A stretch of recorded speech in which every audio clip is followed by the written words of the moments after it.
नमस्कार दोस्तों, स्वागत है आपका वागीश्वरी कक्षा में और मैं हूं प्रतिभा आर्या। दोस्तों, वैदिक साहित्य का हम अध्ययन कर रहे थे यूजीसी नेट जेआरएफ एग्जाम, जो कि अगस्त सितंबर में होने वाला है। तो उसके अंतर्गत वैदिक साहित्य में हम ब्राह्मणों का विशद अध्ययन कर चुके हैं प्रश्नों के माध्यम से। यानी कि ऐसे प्रश्न हम इसमें शामिल करते हैं जो कि पुरानी परीक्षाओं में पूछे गए हैं या पूछे जाने की जिनकी संभावना है। और कुछ ही प्रश्नों में हम प्रयास करते हैं कि पूरा जो आपका पढ़ा हुआ है आप उसके प्रश्नों का अभ्यास कर सकें। तो इसी प्रकार से इसी श्रृंखला में आज हम अध्ययन करेंगे उपनिषदों का। तो उपनिषदों की विषय वस्तु और अवधारणा से संबंधित कुछ प्रश्नों को मैंने इसमें शामिल किया है, जिससे कि आपका जो अभ्यास है वो भी हो जाए और नवीन प्रश्नों से भी आपको अवगत करा दिया जाए। तो चलिए शुरुआत करते हैं उपनिषदों के प्रश्न उत्तरों से। तो उपनिषदों की विषय वस्तु और अवधारणा को हम जानें, इससे पहले हम अध्ययन करते हैं इस उपनिषद शब्द का। दोस्तों, सारी जो संस्कृत साहित्य के अंतर्गत या समस्त ब्रह्मांड के अंतर्गत जो सबसे पहली ज्ञान राशि मानी जाती है वो है वेद। अगर पूरी पृथ्वी को एक हम पुस्तकालय समझ लें तो उस पुस्तकालय के अंतर्गत पहली पुस्तक ऋग्वेद होती है। ये वेद नाम की एक जो पुस्तक है वो फिर वेदत्रयी हुई। वेदत्रयी के बाद विषयानुसार जब इसका विभाजन हुआ तो ये 4 वेद हो गए, ऋग्वेद, यजुर्वेद, सामवेद और अथर्ववेद, इस क्रम से।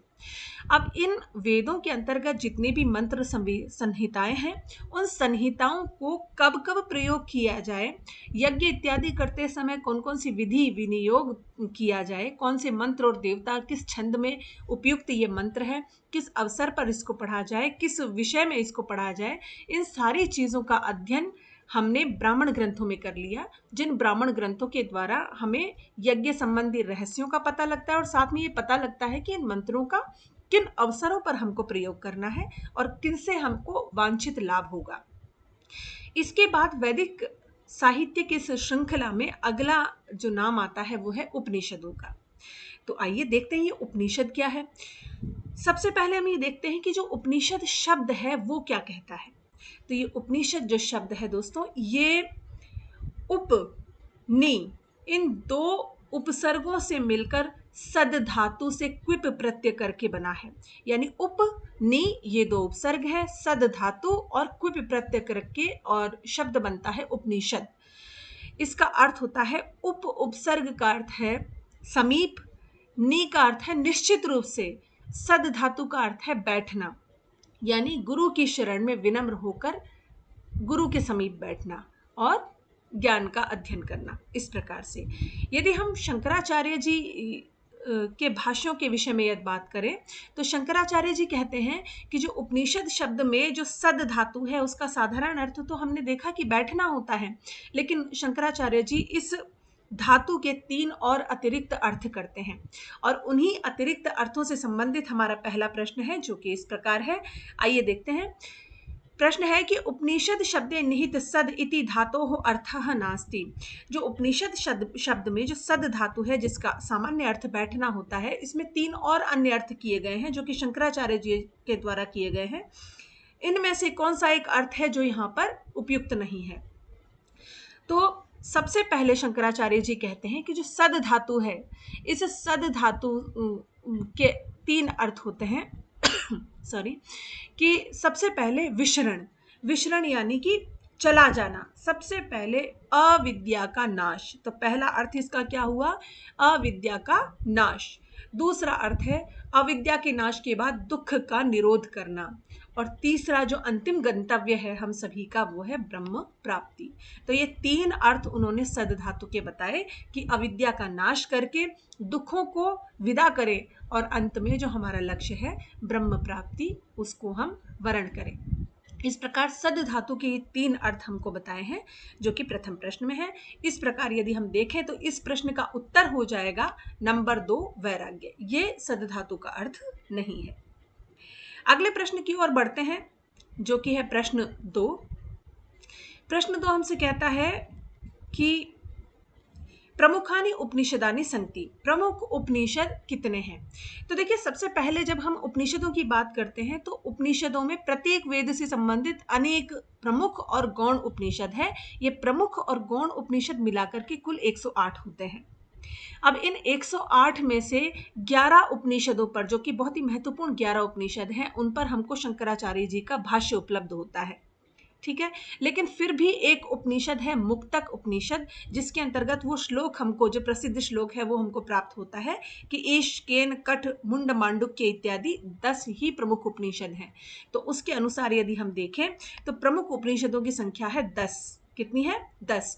एक जो 11वां उपनिषद है, वो 11वां उपनिषद शंकराचार्य जी का भाष्य हमको उस पर प्राप्त होता है।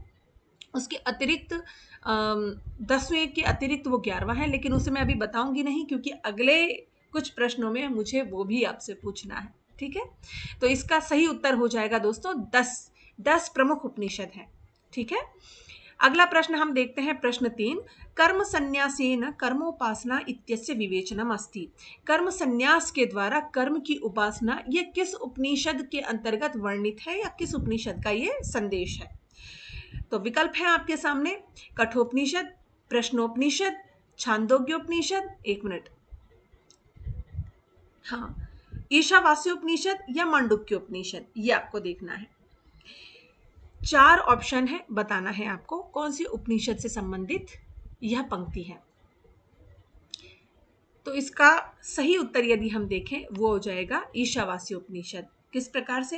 देखिए, ईशावास्योपनिषद जो है ये कृष्ण यजुर्वेद की जो मध्यंदिन शाखा है, ठीक है, यजुर्वेद से संबंधित जो मध्यंदिन शाखा है, उस मध्यंदिन शाखा, सॉरी, शुक्ल यजुर्वेद की जो शाखा है उससे संबंधित ईशावास्योपनिषद है। उसका जो 40वां अध्याय है वही केवल ईशावास्योपनिषद कहलाता है। ठीक है, तो यही ईशावास्योपनिषद है जो दूसरे ही मंत्र में ये कहता है कि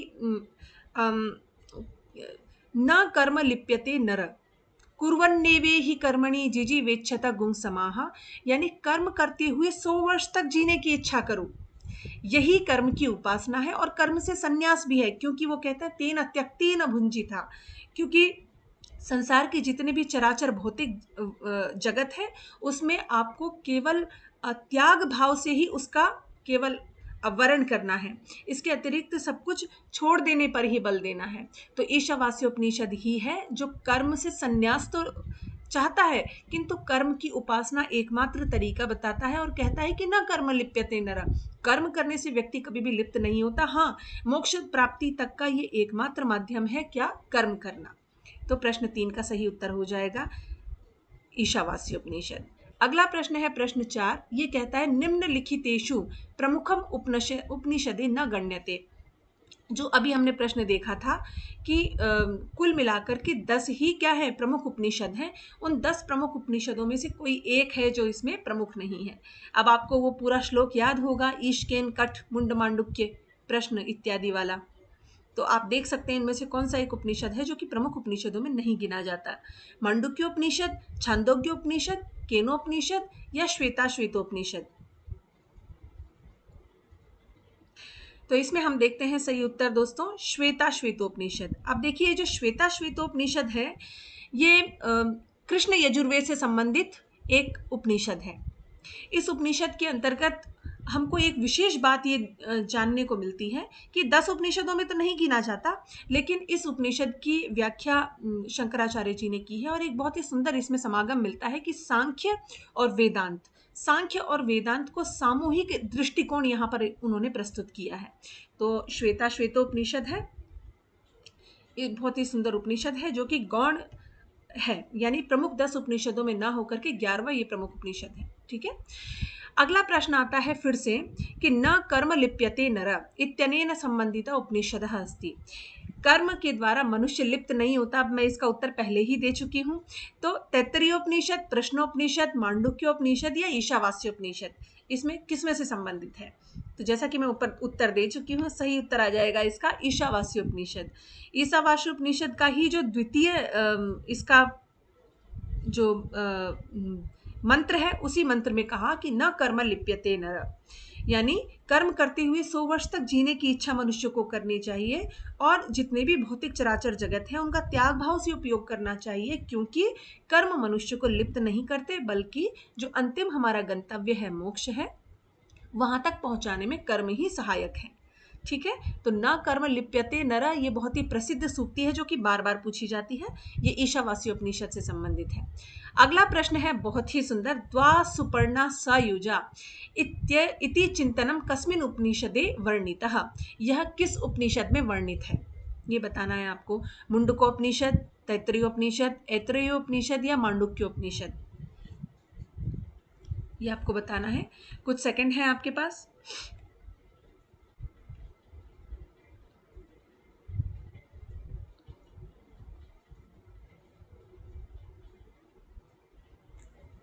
बताइए। तो इसका जो सही उत्तर हो जाएगा दोस्तों, ये हो जाएगा प्रथम मुंडकोपनिषद। देखिए जो मुंडकोपनिषद है ना, ये अथर्ववेद की जो शौनक शाखा है उससे संबंधित एक उपनिषद है मुंडकोपनिषद। ये वही मुंडकोपनिषद है जहाँ से सत्यमेव जयते लिया गया है। तो मुंडकोपनिषद में ये द्वैत चिंतन को बताता हुआ बहुत ही प्रसिद्ध वाक्य है, द्वा सुपर्णा सयुजा, यानी कि दो पक्षी हैं, मान लीजिए दो पक्षी हैं, वो किसी पेड़ की डाल पर बैठे हैं। एक वो है जो संसार रूपी संसार में लिप्त है और दूसरा केवल दृष्टा भाव से देख रहा है। तो ये द्वैत चिंतन यहाँ पर मिलता है, ठीक है, इसके अंतर्गत। लेकिन एक और इसमें विशिष्ट बात है कि वेदांत शब्द का प्रथम प्रयोग इसी मुंडकोपनिषद में मिलता है। वेदांत जो कि अद्वैत का प्रतिपालक है, तो उसका जो सबसे पहले जो वेदांत शब्द है हमको मुंडकोपनिषद में मिलता है। तो द्वा सुपर्णा सयुजा, ये चिंतन हमको मुंडकोपनिषद में मिलता है, ठीक है। अगले प्रश्न की ओर बढ़ते हैं दोस्तों, जो कि है प्रश्न 7, यम नचिकेता संवादेन संबंधितः उपनिषदः, यम और नचिकेता का जो संवाद है उस संवाद से संबंधित उपनिषद कौन सा है? प्रश्नोपनिषद, छांदोग्योपनिषद, कठोपनिषद या ऐतरेयोपनिषद, ये आपको देखना है। देखिए यम नचिकेता संवाद का जो उपनिषद है उसका विस्तार पूर्वक हमने अध्ययन किया है, मैंने इस पे वीडियो बनाया है। यदि आप उसको विस्तार से देखना चाहते हैं, इसकी क्या कथा है, पूरा उपनिषद क्या है, तो आप प्लेलिस्ट में जाकर के देख सकते हैं, ठीक है। वैदिक साहित्य के अंतर्गत उपनिषदों की प्लेलिस्ट है, उसमें जाकर देख सकते हैं। अब हम ये देखेंगे यम नचिकेता संवाद जो है इसमें किससे संबंधित है? ये कठोपनिषद से संबंधित है। अब इसमें देखिए जो भारतीय ज्ञान परंपरा है उसकी गहनता देखिए। 11 वर्ष का एक बालक 11 वर्ष का एक बालक साक्षात यम से जाकर के प्रश्न करता है, बताइए ये मृत्यु क्या है, मरने के बाद इस शरीर का क्या होता है, ये आत्मविद्या क्या चीज होती है, ये स्वर्ग क्या है, ये मोक्ष क्या है जिसके कारण समस्त भौतिक चराचर जगत होने के बाद भी एक सूनापन मन में रहता है जिसको पाने की इच्छा होती है, ऐसा क्या है जिसको पाने के बाद कोई इच्छा शेष नहीं रहती। ये प्रश्न पूछता है 11 वर्ष का एक बालक। इसका विस्तार पूर्वक मैंने एक वीडियो बनाया है, आप चाहे तो उसको प्लेलिस्ट में जाकर के देख सकते हैं। तो यम नचिकेता जो संवाद है वो किससे संबंधित है? कठोपनिषद से संबंधित है। अगला आता है श्वेत केतु और आरुणि संवाद। श्वेत केतु और आरुणि संवाद, ये बताइए ये किससे संबंधित है? श्वेत केतु और आरुणि संवाद, आपके पास कुछ समय है, कुछ सेकंड का, देखिए।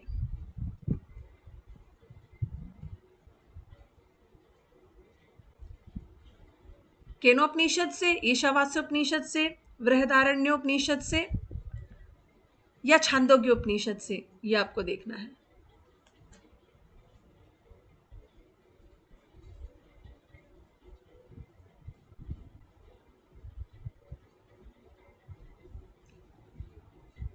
बताइए। श्वेत केतु और आरुणि का संवाद बहुत अच्छा है, बहुत अच्छा ये संवाद है। देखिए इसके अंतर्गत बताया है कि मनुष्य के सामने जब तक मृत्यु उपस्थित न हो जाए उसका लोभ कभी खत्म नहीं होता है, ठीक है। तो इसमें बताया है कि एक आरुणि होते हैं, आरुणि, तो श्वेत केतु जो है उससे संबंधित यहाँ पर एक बहुत लंबी कहानी है, अगर मैं अभी इसको सुनाने लगूँ तो कुल मिलाकर के यहाँ पर ये बताया है कि श्वेत केतु जाता है अध्ययन इत्यादि करने के लिए और वो पूरी विद्या है जो उसको रट लेता है बस, और ब्रह्म ज्ञान फिर भी उसे नहीं होता। तो एक लंबी कहानी है, मैं आपको बाद में इसके विषय में बताऊंगी। कुल मिलाकर के ये जो उपनिषद है, सही उत्तर आएगा इसका बृहदारण्य उपनिषद से संबंधित है। अगला आता है ब्रह्मानंदवल्ली शिक्षावल्ली भृगुवल्ली इत्यनेन संबंधितः उपनिषदस्ति। तो ब्रह्मानंद, शिक्षा और भृगु ये 3 वल्ली से संबंधित उपनिषद कौन सा है? मांडुक्य उपनिषद, तैत्तिरीय उपनिषद, मुंडकोपनिषद या कठोपनिषद? बताइए।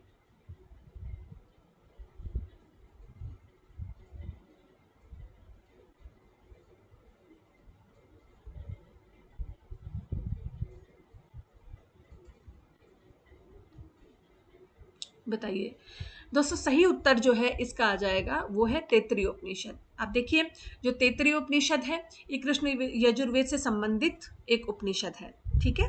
तो इसमें बहुत ही सुंदर इसमें व्याख्याएं की गई है। साथ ही एक जो ओमकार की व्याख्या है, ओमकार का रहस्य इसके अंतर्गत प्रतिपादित है। यदि आपको विशेष रूप से पूछा जाए कि निम्नलिखित में से किस उपनिषद में ओमकार का महत्व प्रतिपादित किया गया है, तो सही उत्तर आ जाएगा इसका तैत्तिरीय उपनिषद। तो 3 वल्लियों में ये बंधा हुआ है, ब्रह्म ज्ञान से संबंधित विभिन्न इसमें छोटी छोटी कथाएं और बहुत सारे सुंदर वर्णन इसके अंतर्गत लिखे गए हैं। अगला प्रश्न और आज का ये फाइनल प्रश्न देखते हैं कि निम्नलिखित महावाक्य सह तेषाम उपनिषदानि मेलयत। देखिए, कभी कभी हम ऐसा होता है कि उपनिषद को अंदर से बहुत सारे मंत्र, उसके अर्थ और बहुत सारी अंदर की उलझनों में उलझ जाते हैं, लेकिन प्रश्न ऊपर से सिंपल सा आ जाता है कि जिन बहुत सारे शब्दों को हम बार बार आजकल जो जिसे कहते हैं ना ट्रेंडिंग में है, अहम ब्रह्मास्मि, तत्वमसि, अयम आत्मा ब्रह्म, प्रज्ञान ब्रह्म, इस प्रकार के शब्द देखते हैं। किसी की टी शर्ट पर लिखा है, किसी के कहीं भी लिखा है, कोई अपने शरीर पर चीजें गुदवा ले रहा है। इस प्रकार की जो चीजें आप देखने को देखते हैं, पर आपको क्या पता है ये जो महावाक्य है वो कौन से उपनिषद से संबंधित है? तो ये बहुत ही सुंदर आपके सामने एक प्रश्न आया है जिसमें बहुत सारी चीजें एक साथ समाहित हो गई हैं और बार बार इन प्रश्नों को पूछा भी जाता रहा है। तो आप देखेंगे कि उपनिषद है और सामने उनके ब्रह्मवाक्य हैं। तो बताइए कौन सा गलत है इनमें से? सही कौन सा है, गलत कौन सा है? तो देखिए, सबसे पहले ऐत्रेय उपनिषद है जो कि ऋग्वेद से संबंधित उपनिषद है और बहुत ही सुंदर इसका वाक्य है प्रज्ञान ब्रह्म। तो ये बिल्कुल सही है, एक दूसरे के सामने लिखा हुआ ऐत्रेय उपनिषद का ही प्रज्ञान ब्रह्म नाम का ये महावाक्य है। दूसरा है बृहदारण्योपनिषद। बृहदारण्योपनिषद का जो वाक्य है अहम ब्रह्मास्मि, जो कि पूरे विश्व में बहुत ही फेमस है, चाहे देश में चाहे परदेश में इस शब्द का बहुत ही प्रयोग किया जाता है।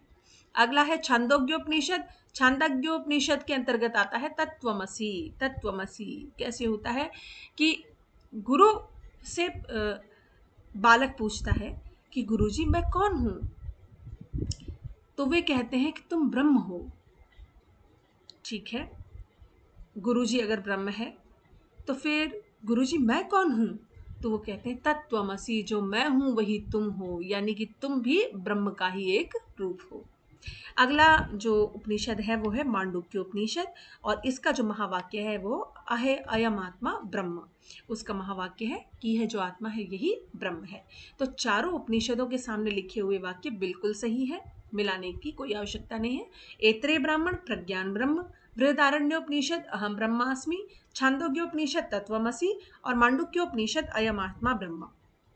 इस प्रकार से उपनिषद संबंधी ये 10 प्रश्न बहुत ही महत्वपूर्ण थे और ऐसे प्रश्नों को मैंने इसमें शामिल किया है जो बार बार दोहराए जाते हैं, बार बार पूछे जाते हैं। तो उम्मीद है दोस्तों आपको ये जो प्रश्नों की श्रृंखला है इससे उपयोगी रही होगी आपके लिए और आपने सीखा होगा।